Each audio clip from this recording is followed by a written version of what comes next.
পরীক্ষা দিতে রাজি নন চাকরিহারারা। আর এই মর্মে আজ মুখ্যমন্ত্রী মমতা বন্দ্যোপাধ্যায় কি বলছেন দেখুন। দুটো অপশনই চাকরিহারা শিক্ষাকর্মীদের কাছে খোলা আছে। আদালতের রায় কি হবে না হবে সেটা পরের বিষয়, কিন্তু আগে ফার্স্ট অপশনটা অ্যাপ্লাই তো করুন। কি বললেন মুখ্যমন্ত্রী মমতা বন্দ্যোপাধ্যায়, শোনা যাক। রিভিউয়ের জন্য আমাদের অপেক্ষা করা উচিত। এখনই একথা বলা উচিত না আমরা পরীক্ষা দেব না, দিচ্ছি না, দিতে পারবো না, তাহলে তো চাকরিটাই থাকবে না। এটা সরকারের অর্ডার নয়, এটা আমাদের কিছু উদ্দেশ্য প্রণোদিত ভাবে কিছু স্বার্থপর মানুষ গভর্নমেন্ট কোর্টে গিয়ে এটা ক্যান্সেল করেনি লিস্ট, তারা লিস্টটা বাতিল করেছেন তাদের নিজেদের স্বার্থে। আজকে তারা আবার বন্ধ হয়ে ঢোকবার চেষ্টা করছে। আপনারা প্লিজ অপশন 2টাকেও কাজে লাগান, অপশন 1টাকেও কাজে লাগান।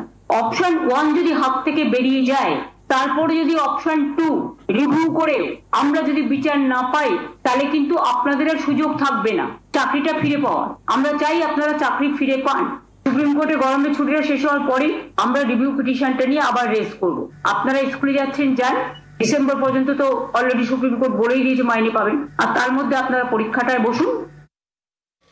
সময় আছে, হাতে আছে দুটো অপশন, তাই শুধুমাত্র প্রথম অপশনের দিকেই তাকিয়ে নয়, তার মানে পরীক্ষা দেব না এই জায়গাতে স্টিক না থেকে অপশন 2টা যখন অ্যাভেল করা যাবে তার আগে অপশন 1টা আপনারা অ্যাভেল করুন। মুখ্যমন্ত্রী মমতা বন্দ্যোপাধ্যায় এই কথা বলছেন, পরীক্ষায় আপনারা বসুন। আর ওই যে এজ রিল্যাক্সেশনের কথা, বয়সের ক্ষেত্রেও ছাড় দেওয়া হয়েছে, কি বললেন মমতা বন্দ্যোপাধ্যায় শুনবো। যারা চাকরি করে এসছেন অথচ বয়স পেরিয়ে গেছে, এরকম তো অনেক কেস আছে। ধরুন ওদের একটা এজ লিমিট আছে চাকরি হারাদের চাকরি পাওয়ার ক্ষেত্রে, সেখানে তাদের একটা এজ রিল্যাক্সেশন করা হবে, অর্থাৎ তারা যেন প্রত্যেকেই পরীক্ষায় বসতে পারে, বয়সের জন্য সেটা আটকাবে না। তাছাড়াও আমরা আর একটা অ্যাডভান্টেজ দেবো, যারা কাজ করেছেন এতদিন তাদের একটা এক্সপিরিয়েন্স অ্যাডভান্টেজও আমরা দেব, যাতে তারা তাদের কর্মস্থানে থেকে যেতে পারে। কথা বলবো সোমরাজ বন্দ্যোপাধ্যায়, প্রতিনিধি রয়েছেন আমাদের সঙ্গে। সোমরাজ, অপশন 1 পরীক্ষায় বসতেই হবে, কিন্তু এই অপশন 1টা যদি চাকরিহারারা অ্যাভেল না করতে চান, তারা যদি এটা মেনে না নেন, কারণ তারা বলছেন যে তারা পরীক্ষা দেবেন না, মমতা বন্দ্যোপাধ্যায় ভাবতে বললেন। এবার যদি অপশন 2 তারা অ্যাভেল করেন যে হ্যাঁ আদালত কি নির্দেশ দেবে, রাজ্যের তরফ থেকে রিভিউ পিটিশন যাওয়া পর কি নির্দেশ আসে, যদি দুটো অপশনই হাত থেকে বেরিয়ে যায়, তাহলে চাকরিটাও তো হাতছাড়া হয়ে যাবে।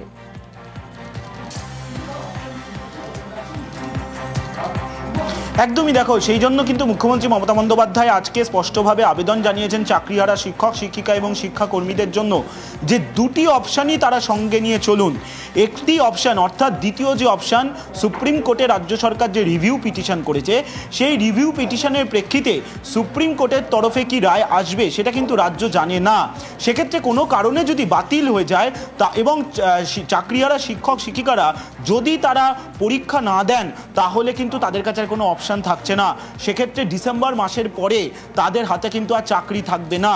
সেই কারণে রাজ্য সরকারের তরফে যে টাইমলাইন ঠিক করে দেওয়া হলো, আজ মুখ্যমন্ত্রী মমতা বন্দ্যোপাধ্যায় সেই টাইমলাইন জানালেন।